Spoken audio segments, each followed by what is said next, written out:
Okay, so hot take. The Fed can't cut, and at least drastically. And here's why. If they do, they will signal to the entire market that there is a huge problem. Because what does that say? What does it say? Well, it says that they see huge trouble in the job market. The Fed is data dependent. What does that mean?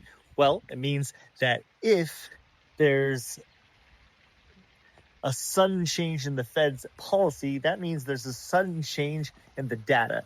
What data? Well, that's going to be the labor statistics. That's going to be the CPI or PPI, producer pricing index, which is going to kind of let us know as consumers how producers are coping with costs in the market. So what happens if we see that big drop in interest rates? Well, I'm pretty sure it means we have bigger problems, not only with tariffs, but with job loss, and people are going to be feeling that pain. I'm hoping that we don't see a drastic interest rate drop. Yeah, it'd be great for some home buyers. Yeah, this is a beautiful house and it'd be easier to buy at 3% interest. But the amount of people that will suffer in order to see that interest rate drop as a corollary, not because of, but as a corollary, it's drastic.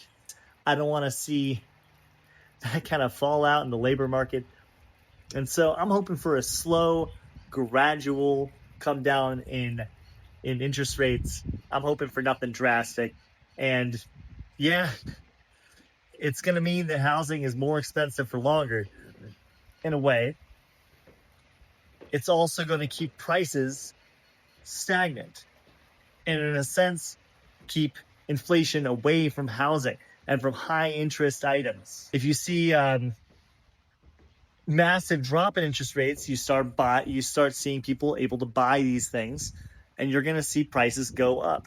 And unfortunately, there's really no escaping either high interest or high prices unless you just sort of settle in the middle. That's all I'm saying.